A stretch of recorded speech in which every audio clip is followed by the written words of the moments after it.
people who would say that the three parts of America that are very similar are politics and Wall Street and Hollywood. Hollywood, movie capital of the world.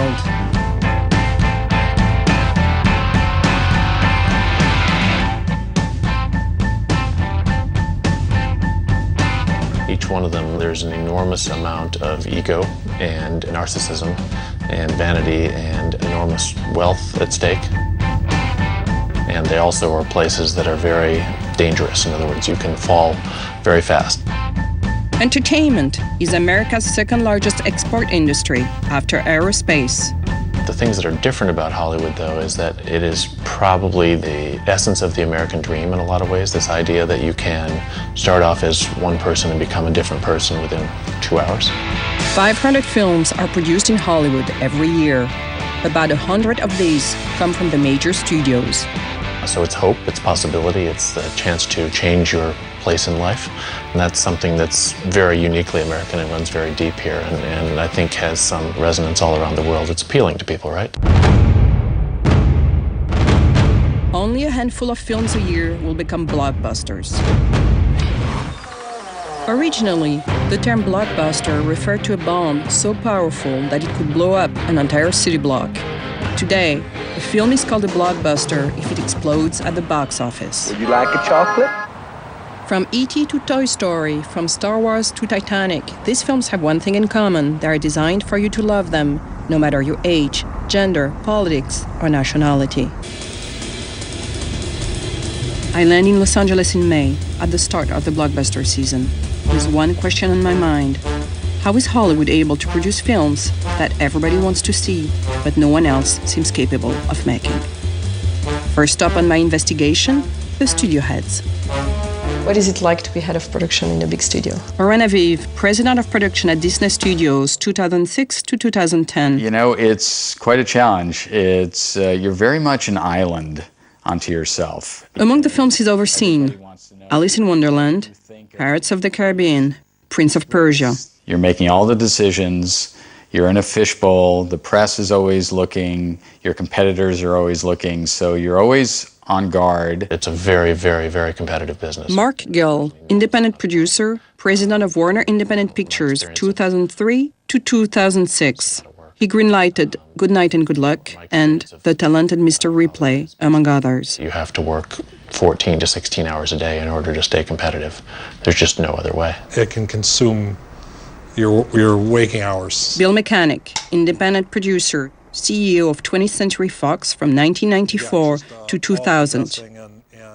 The films he initiated include Titanic, Independence Day, and X-Men. And your waking hours can be longer than your waking hours would be if you were a normal human being. Lots of meetings. Meetings with agents, meetings with writers, producers, directors. You're running a major corporation with a lot of moving pieces in every country, basically, in the world. I'm saying yes 12 times a year. Will you be one of those people that I will say yes to? So the level of pressure that is involved on those kind of movies is just extraordinary. You can design it like you think it's going to be a blockbuster if I do these things. If I hire the right actor, if I get the right book, if it comes out at the right time, if I get the right special effects. You sort of hope, but you're really rolling the dice.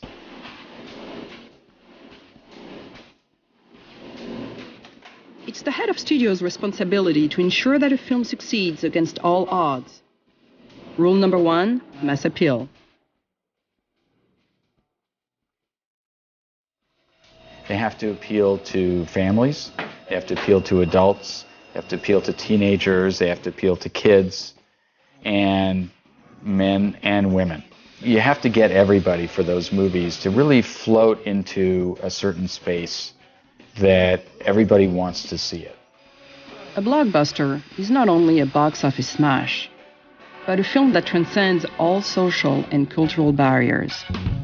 Blockbusters, to me, have to be defined not just by its ultimate box office performance, but the wide breadth of the audience member. The Harry Potters of the world, and the Pirates of the Caribbean, and Lord of the Rings, and pretty much any James Cameron movie, You know, Alice in Wonderland, which I think tomorrow crosses $1 billion in box office. That's a blockbuster, right? That's your definition, probably my definition of a blockbuster. $1 billion. Also known as tentpoles or event films, blockbusters have become the core of the Hollywood film industry.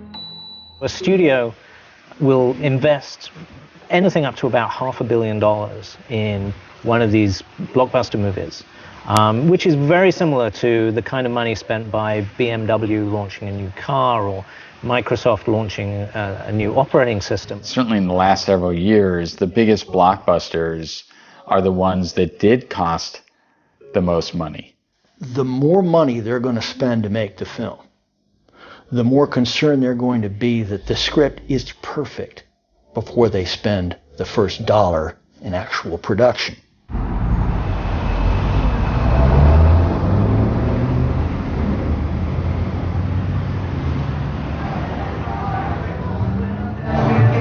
Tell me about the script you're reading.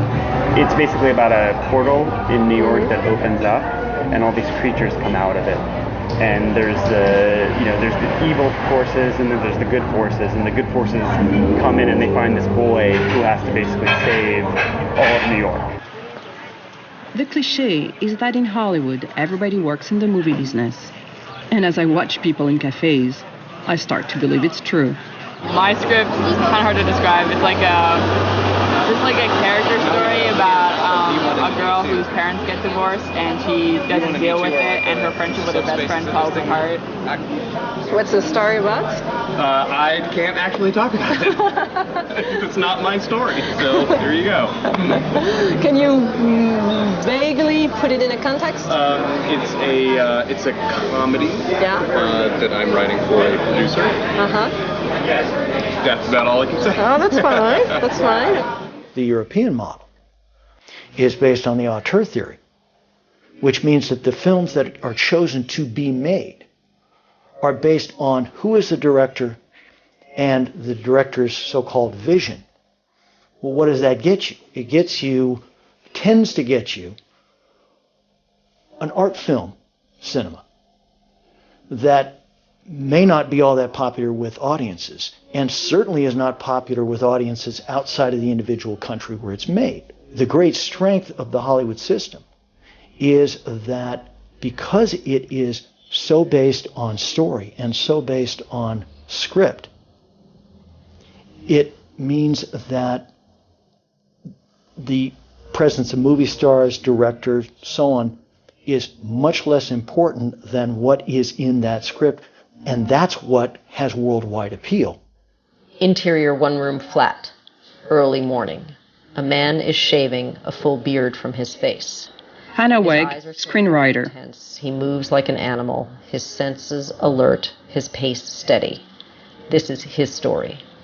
April 23 is about a deep-cover spy living in Manhattan in the 1960s who falls in love with an American woman and has to choose between country and family.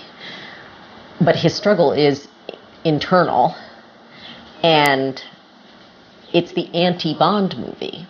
Do you find the life of a scriptwriter is a good life? It is a lot of fun, but it's a lot, far more than you could possibly should. I started the first draft in 94, I finished in 95, gave it to my agents. Kenneth Branagh read it, said he wanted to star and direct. We gave it to a company at the time called Intermedia, and they were ready to put $36 million. So I did a whole series of notes for Kenneth Branagh. He gave us a very long list of actors that he wanted to play opposite him. There were two, Jodie Foster, Michelle Pfeiffer. Michelle Pfeiffer read it and said yes. So we had Michelle Pfeiffer, Kenneth Branagh to star and direct, and then Kenneth got cold feet. I've been writing for about 12 years. I have written for a lot of independent productions, often movies that never get made, which seems to be an epidemic in Hollywood. I went ahead and asked my agency to give the script to Richard Gere. Richard Gere read it. Richard Gere wanted to do it. And Kenneth gradually officially let go of the project, and the $36 million went away. Richard decides that John Boorman might be a good choice as a director. We send the script to John Boorman. John Boorman accepts. He, for something like $250,000, does a rewrite that turns it into a pornographic acid trip. Richard read it and walked off the movie. There's a lot of waiting and hoping and fingers crossing and just trying to make anything come about by hook or by crook. There are a lot of lean years. There are some good ones, but writing is not the business that you get into when you want to get rich. Writing is the business that you get into when you want to write. RG stands for Richard Gere. KB stands for Kenneth Branagh. Oh, and then there's within that all of these John Emile drafts. At a certain point, the script no longer even resembled in voice the original. There's these drafts, 2004. These drafts, 2005. 2005, August, September. 2006, January. June, March. 2006. There's the Jerry Butler draft. Because for a moment we were going to try to get Jerry Butler to star in it. I had to take out all the cigarettes because he doesn't smoke. Is there a good chance that there will be other writers involved? Yes, very good chance. I've been rewritten many times. I've rewritten many times. My movies haven't gotten made, so maybe there's a reason. If I'd been rewritten 100 times by other writers, maybe my movies would have gotten made, but they would have been unrecognizable to me. I attempted earlier in my career to do studio projects, and I think that was my mistake. I couldn't perform what it was they wanted me to perform, which was a very almost schematic kind of commercial thing that they could plug actors into. Do you know Robert McKee? Robert McKee is the sort of person that only Hollywood could create, but he's unique. You followed his classes, I gather. I've read some of his books. I have been to one of his classes. You sort of can't call yourself. You have to experience it, if only just to tell the tale. So blockbusters generally are classically told in the most extreme way. What's at stake in the story is usually the end of civilization as we know it today, or some kind of tremendous value. It can't be about a relationship. I mean, it has to be about some life and death for more than a few people. First of all, you've got a story that is based on genres. The genre that we most often see as the basis of blockbusters is the myth form, because myth stories travel the world better than any other form. We also see in blockbusters a main character with a strong desire line, a very clear, very specific goal that they go after with great speed and intensity. This specific goal is the source of the narrative drive of the film. And narrative drive is the most important element for worldwide success of a film. What do we got? Nothing. No name, no other alias. When you look carefully at successful versus unsuccessful blockbusters, the secret will be the antagonist. Why so serious? Dark Knight is really the textbook example of blockbuster filmmaking at its best. People are dying. We have a superhero with more internal weaknesses than any other superhero.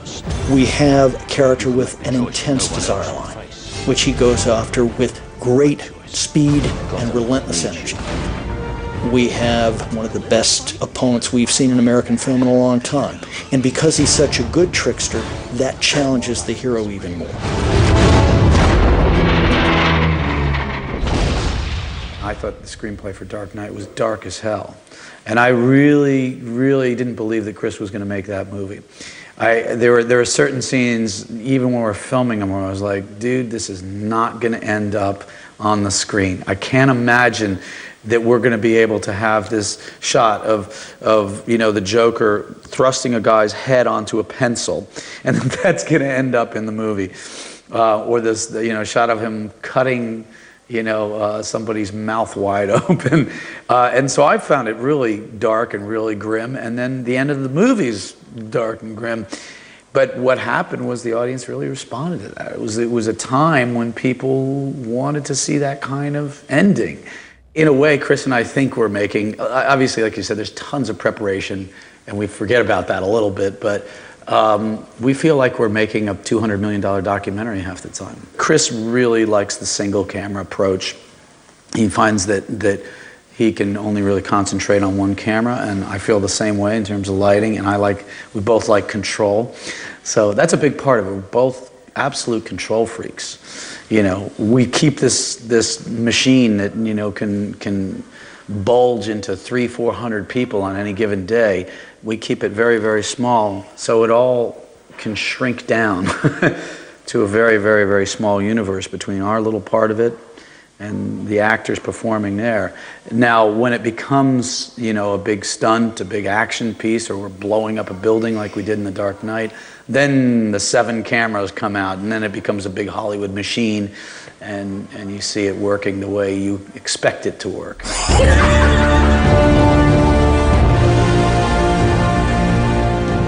Another strategy for filmmakers when they're trying to make a blockbuster film is to mix a number of genres together. And the strategy there is, let's give the audience 2 or 3 for the price of one. 20th Century Fox invites you. You have a strong heart, no fear. To enter the world. Outstanding.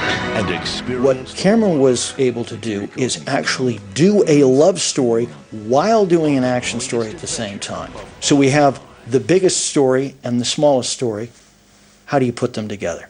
Very tough to do, which is why most storytellers don't do it. He knows how to do it. Avatar is very well written. There's no question about it. If you like the fascist myth, okay? Avatar is the fascist myth at its pinnacle. The fascist myth is society is weak. Therefore, we need the lone hero who comes down from the mountains and gets the trains to run on time, saves society somehow, and then goes back to being the ordinary guy that he was at the beginning. This is the story that Mussolini, Hitler, and all the fascists, and including Stalin and Mao, they always said that, give us power temporarily. And it never gets there. Because once they take power, they keep power. And so that's the fascist myth. And Avatar is that myth told as well as it can be told in a really fresh way, but it's still a lie. Society is not weak. So that's Avatar. But it's done very well. I mean, it's superb, really. Hi, my name is Anne Feinsilber. I'd like to send an interview request for James Cameron. Could you tell? Okay, who shall I send it to? Okay, and to what email, please? Fax. Okay, do you mind giving me the fax number? Did you put it on the other one phone number you called? No, I don't think so. Okay, 310-656. Mm-hmm. Okay. And what's your name, please? I'm sorry? What's your name?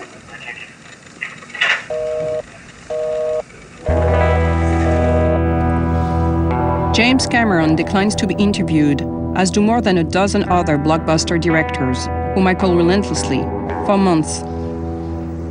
Are they really too busy? I did stress that the interview would only take 15 minutes. In the meantime, one studio after another refuses to grant me access to their blockbusters in progress. There is something I'd like to do for this film. I'd like to follow a blockbuster. Do you think a studio will let me do that? It's possible that a studio will let you do it, but I think the odds are very, very low. Do you think Disney would let me do that? I can't say whether Disney would or anybody would. They're terrified that you will find out things that are how badly it gets run and how much money they waste and how terribly wrong it's gone. So secrecy is a big aspect. It's a very big part of it, like a prisoner with their food. You want to make sure that nobody gets a piece of your strategy, your spend, your approach, when you're going to start your marketing. Sure, you're very busy, yeah. This is a documentary. I mean, it's not a feature film. We don't have big budgets. How much do you think it will cost? They just don't want anybody to know how they make that sausage because it's bloody and miserable and full of fights and a terrible experience. $7,300 for the day for just one street? It's huge for a documentary. I mean, it's like basically saying, you cannot shoot on our backlot. What you want to do is control as much of the message as you can and control as much of the movie as you can. You know very well this is not helping us. They want you to think that it's all wonderful and glossy and perfect and just comes out like the finished product that you see. Product is the key word here. The trend these days is to promote heads of production from the ranks of marketers. One example is Oren Aviv. I always, coming from marketing, kept in mind, how do I sell this movie? And can I sell this movie? And to whom do I sell this movie? These are key fundamental questions that apply to every movie, big or small.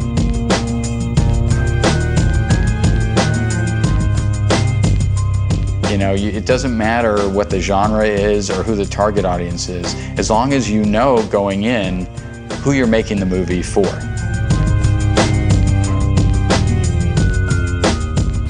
The issues that have been a part of Hollywood from day one, of course, is the cost of making and marketing films. Mike Medavoy, independent producer, former president of TriStar Pictures. The films produced on his watch include One Flew Over the Cuckoo's Nest, Platoon, and Terminator. Because the question was, who was going to win between the bankers and the artists? In the 1960s, the average cost to market a movie was somewhere around $5 million. By the 1980s, it was more like $20 million. In the 1990s, it went to $30 to $35 or $40 million. No, I think the bankers have won. They basically have won the battle. Now today, the average cost for the studio to market a movie is $57 million. One of the paradigms of the movie business that's never talked about, but you can never lose as much as you can make. There's a fixed amount of money that you could lose on a movie. There's no fixed amount of money you can make.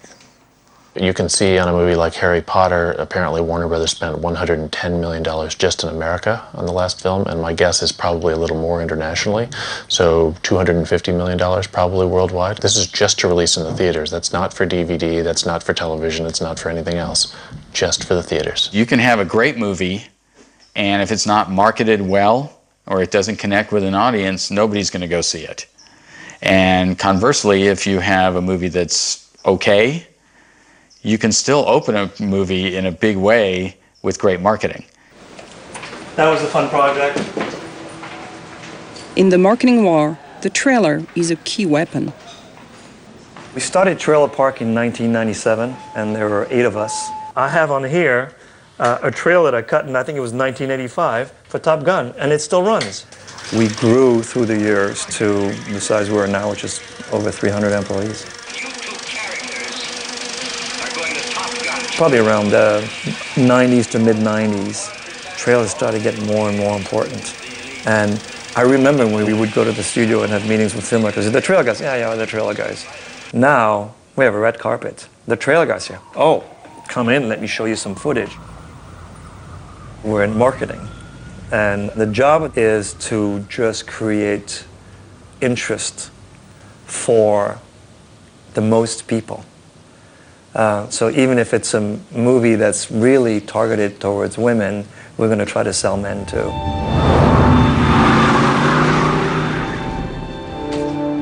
$8:30? We said 8 o'clock. We had a great time on War of the Worlds. That was a very interesting piece. Robbie's got a paper, which he's yet to begin. I just gotta type it up. You just gotta start writing it first. Take care of our kids. You got nothing to worry about. The interesting thing with Spielberg is it always has to start somewhere that's relatable in a human way. So you kind of start with an introduction of family or friends, and then it takes you on the whole ride. Feel that?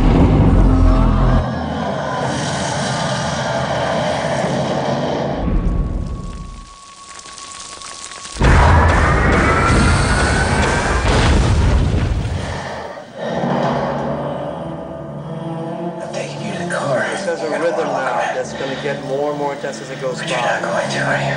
So it's...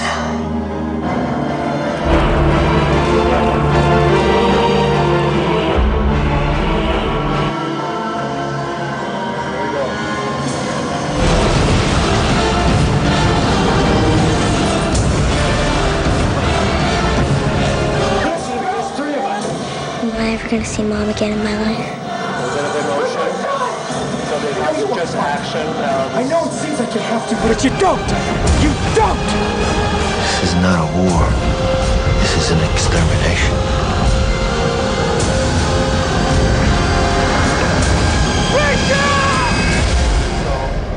And then at the end, just a lift, and you see the little girl at the end going. When we drive to the studio and we meet with the marketing people, there's that end of the conversation where we say, okay, this is this, we're going to need this. And by the way, opening weekends needs to be $55 million at least.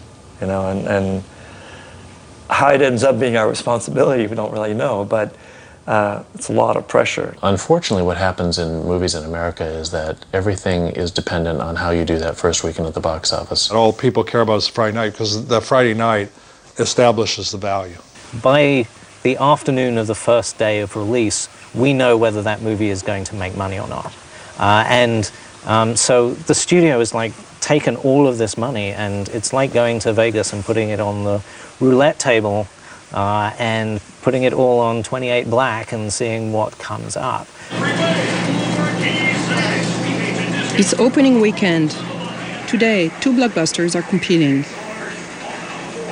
Are you going to go see a movie this weekend, either Prince of Persia or Sex and the City? I might see Sex and the City. Have you seen the first one? Yes. Did you like it? Yes, I'm a big fan. So you're looking forward to the second one? Yes, definitely. Have you seen the first Sex and the City? I have. And? Enjoyed it? Or? I did, I liked it a lot. And why are you not going to see the second one, you think? Oh, that's fine. I'm not going to see it. Okay. I'll probably see it another week.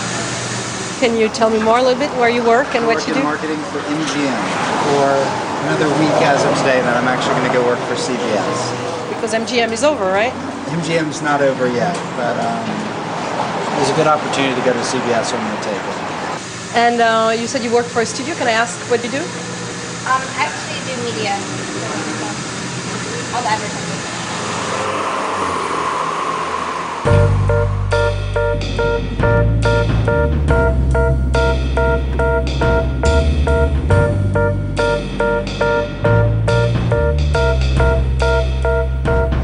The box office machine has been running all day.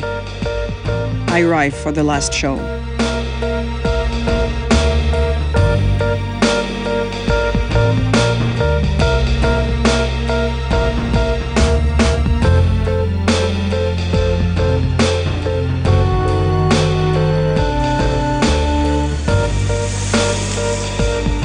These days, American movie theaters are often located in suburban malls. They offer consumers up to 50 screens, with each blockbuster playing on 4 or 5 at any given time. Selling everyday consumer goods and films side by side is known to marketers as shoppertainment.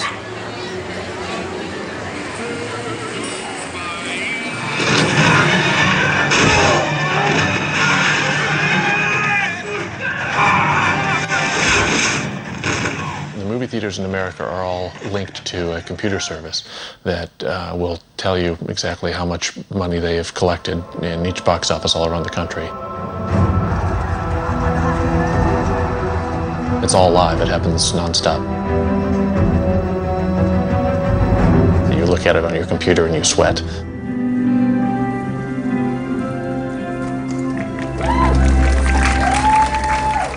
In the old days, you know, I'd get up Friday, didn't know anything, went to the theater on Friday night to, you know, see the audience reaction.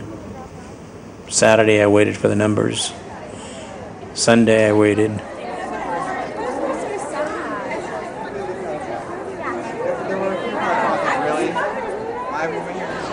It never used to happen the same day, maybe by the end of the weekend or Monday or Tuesday, but now you can see it in the same day. If something's really good, people start to go more, and if something's really bad, it goes almost immediately. People buy winners, they don't buy losers.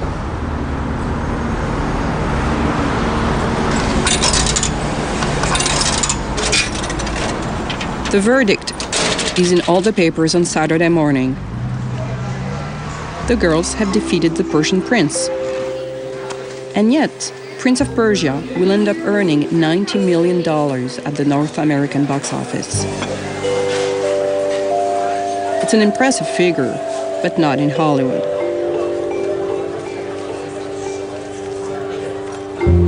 In fact, if a blockbuster grosses less than $150 million domestically, it won't even break even.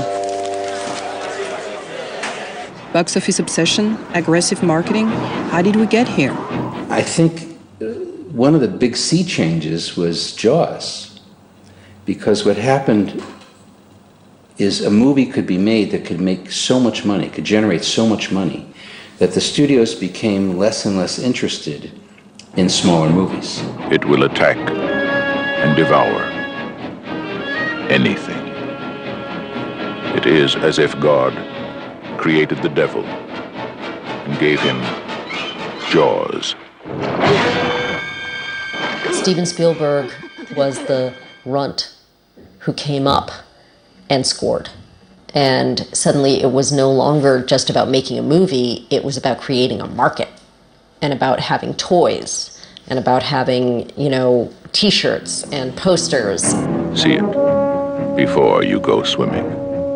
Then began this concept of story branding, whereby we are now going to do the Indiana Jones franchise. We're going to do the Star Wars franchise. And so we don't have to reinvent the wheel every time we make a film and try to market it. The companies that come into the business tend not to be companies that are in it because they like movies or they like it as a business, but they need it for usage in some other business. And so now you have a corporate entity that has theaters all over the world, radio stations, television stations, newspapers, record companies, and they want to make a product that can fit into every one of their divisions and be played for years and years in sequels and play in their amusement parks. And it's a huge commodity. All those outlets need material. Movies are good material. When I made The Fugitive, it opened in August, and it did, I think, $24 million, which was a very big number, but not a huge number. But because the picture played for weeks and weeks and weeks, it played from August almost through Christmas, which is unheard of today. Pictures play 4, 5, 6 weeks at the most, and they're gone, because the next picture's coming in with big advertising. So it's a very quick process, and I think the impact of movies is less. It's not like movies live in people's lives as long. It's like a quick, fast meal, like going to McDonald's. I had that burger, let's go on to the next burger. And it used to be you could have 2 or 3 movies that didn't work, and that was okay. Everybody has a few misses, and that was fine. Now it's getting harder and harder to have a big mistake or a big miss and recover from it. People get hurt much faster. Yeah, you go into these things just assuming that you're going to get blamed for everything. I always felt like those jobs you're hired to be fired. You better not take yourself too seriously. You know, one day you're in, one day you're out. It's always been true that fear was the driving force in Hollywood since the beginning of time, but it's gotten worse and worse and worse because, of course, the stakes have gotten so much bigger. Night shoot. Police officers keep intruders at bay. no one is allowed to give me any details about the film in progress. Do you feel comfortable telling us a bit about what's going on there, or you'd rather not I don't talk know about anything, it? really. I'm doing background now. No one really told me anything. Who is directing, do you know? I can't say. I don't know. Who is playing, do you know? Huh? Who is acting in it, do you know? Not sure. Or maybe I do know, but I can't say. Because I don't want to get in trouble. So, or just, I don't know. Or who, you know. And do you know what the scene is going to be about, kind of, roughly? Since we're about background, I can't tell you anything. So, that's fine. I don't say nothing. Well, good luck to you. Good luck to you too. Hope I'm not in trouble. We talk our way onto the set, but are not allowed to film.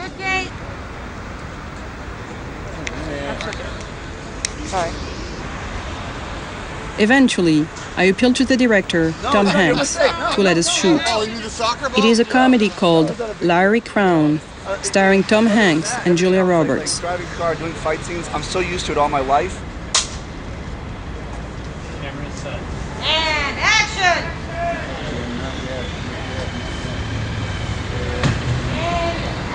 A few days later, I receive an email forbidding me to use any of the footage unless it is approved by the studio.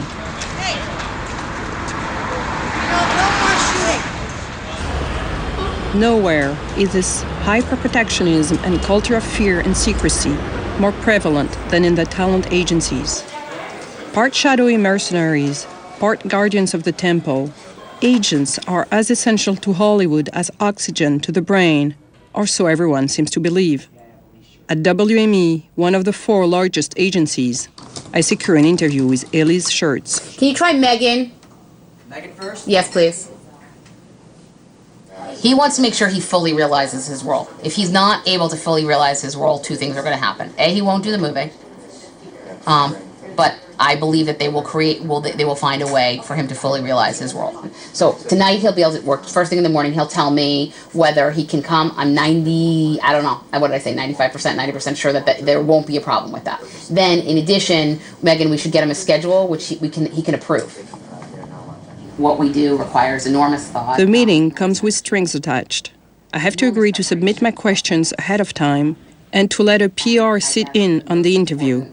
An agent is a combination of a lot of different hats. It includes, but is not limited to, being an advocate, being a protector. Sometimes I'm a security guard. Sometimes I'm an architect. Sometimes I pour the cement. It is a force field, basically, that helps to construct and realize the dreams of the clients. Give me a sense of what's the pace, of the day. The pace is fast. The pace is fast. How many hours a day do you work? Too many. Or I guess the real answer is I couldn't work enough. No, a lot of hours. A lot of hours. Weekends? A lot of weekends. Too many weekends. Yeah. But again, the idea of an agent is you don't want an agent who's going to be qualifying the hours. You want an agent who's completely committed, who's going to do whatever it takes, which is what I do. Is it normal for you to take calls in the middle of the night? Can that happen? Can we not do that question? Sure, it's no problem. You can absolutely skip any question you want. Okay. I would, let's just skip it. I don't know how to answer it in a good way. It's a no-win. Here's the problem, and I don't want this in the program. It's absolutely not. And that you don't want to say on camera? I definitely don't want to say that on camera, unless you would like to destroy my life. Would that destroy your life? It would. Even something that's innocuous that she says, it's such a competitive business that someone can take it and flip it around. So you have to be hypersensitive to those things. Let's see. Do you find that things have changed with the economic recession? Yeah. I mean, the world has changed. Deals have to change. The pure 20 against 20 is a much more difficult thing to achieve. Still possible, much more difficult. Now, survival depends. It's Darwin. It's evolution. It's how do you evolve in a changing climate? How do you evolve in a changing economy? Sometimes you have to hop. Sometimes you have to walk. Sometimes you have to run. Sometimes you have to skip. Everything's cyclical. So right now we're in a moment where blockbusters have taken over, but that's never gonna change. And having quote unquote art house movies, which I don't even like that word, I'd like to find a better word. Auteur-driven movies or auteur movies, even though you can't really say that. They'll always be made, hopefully, knock on wood. Is that true? What I have come to realize is that the smaller budget pictures that studios were still making until recently, alongside blockbusters, films that don't fit neatly into comedy or action suspense categories, are going extinct.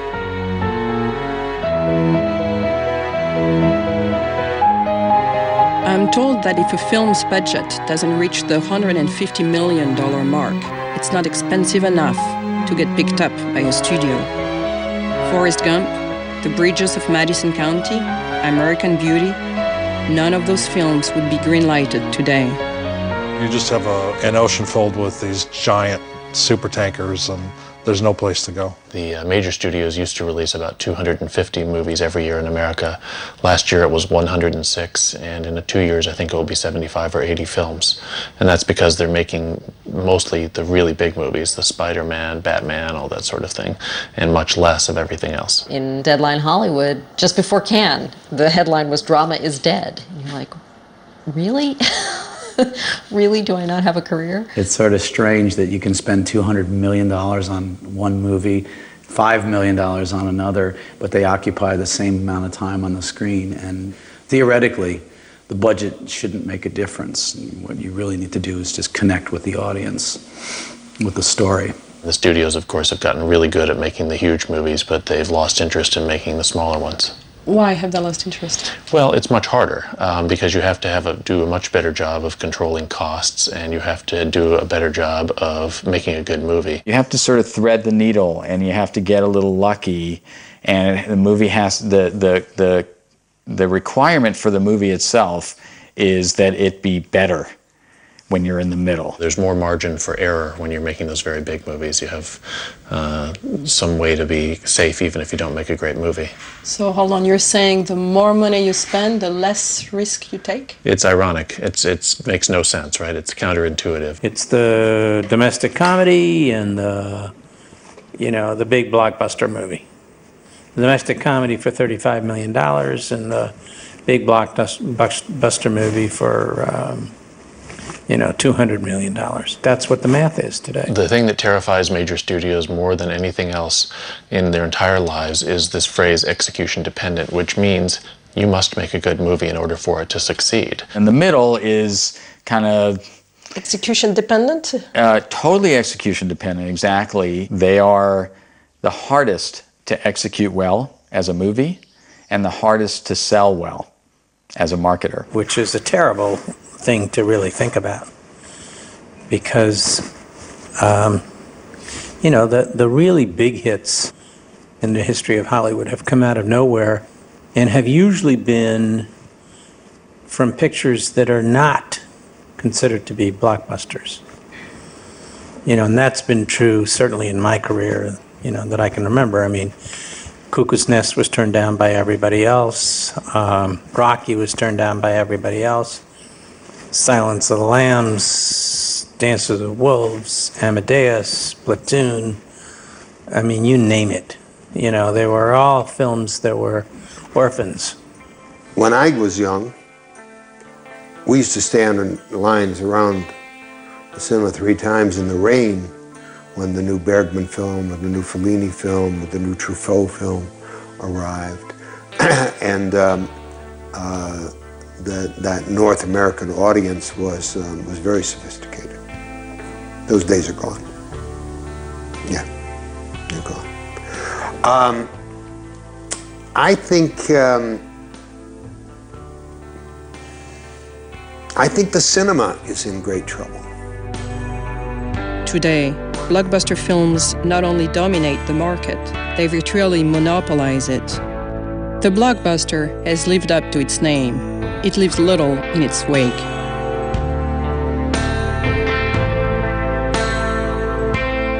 It's the end of August, and I'm back in LA.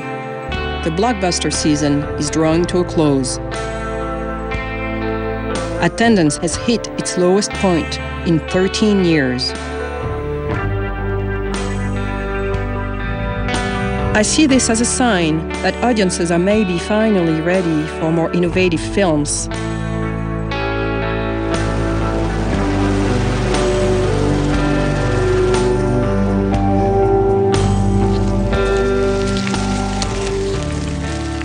It's just like socks, but it has really thick finish, so nothing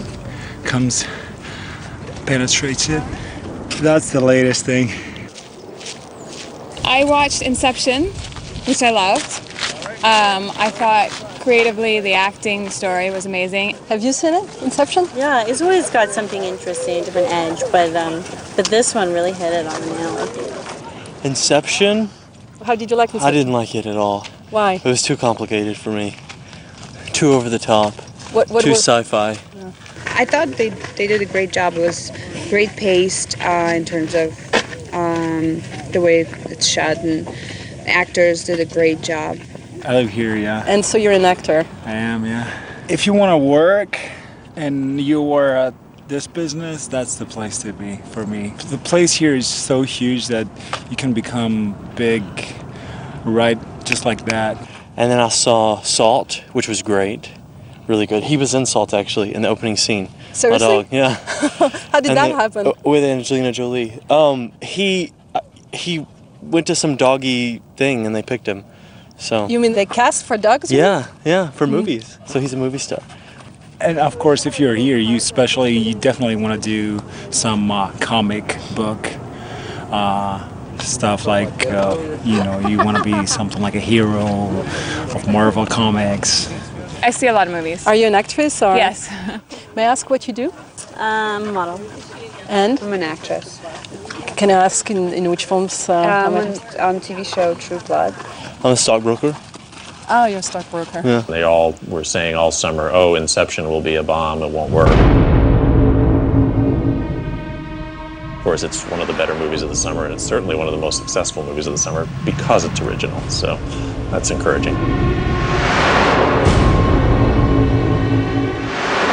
They're all running around now looking for original things. Ooh, new idea, oh yeah. They'll still do sequels too, I promise you there will be plenty of those, but there's also an imperative now to find more original material. Summer 2010 is widely seen as the most disappointing in a decade. It's so bleak that the New York Times publishes an article on September 8th with the headline, "Are films bad? Or is TV just better?" I believe the cinema will go on and on and on, but it won't necessarily be an art form. It'll be an entertainment form, which in major ways it is now. So.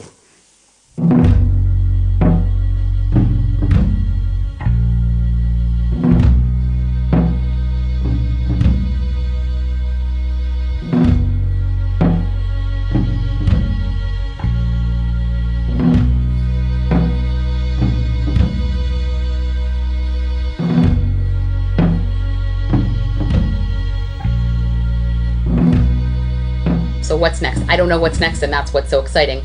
The thing that I do know is really continuing to build the businesses to the next level and the next level and the next level.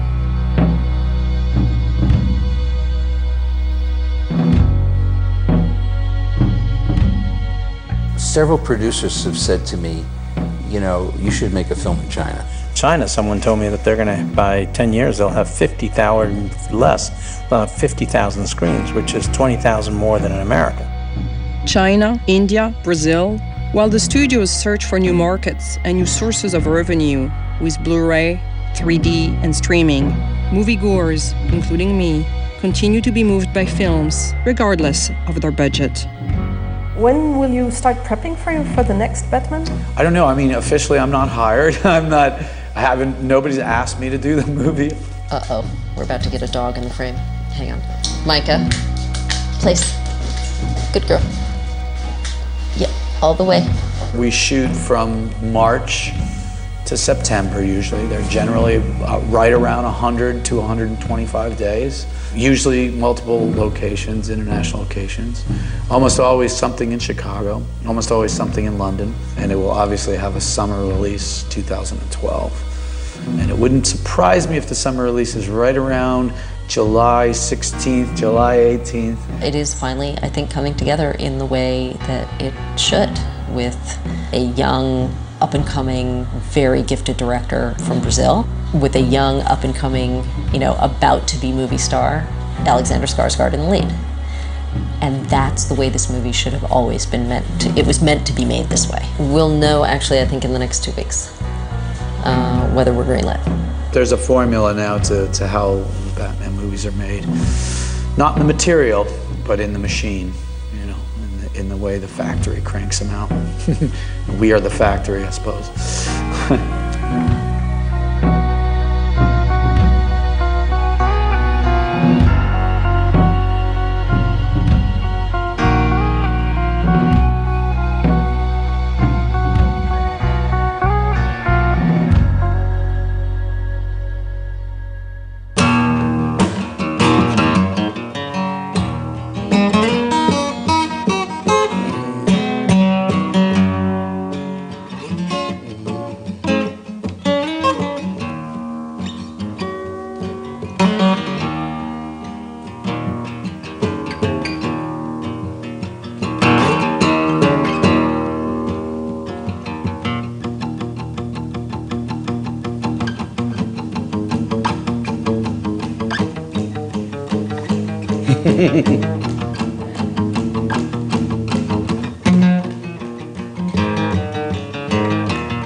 You know what that is.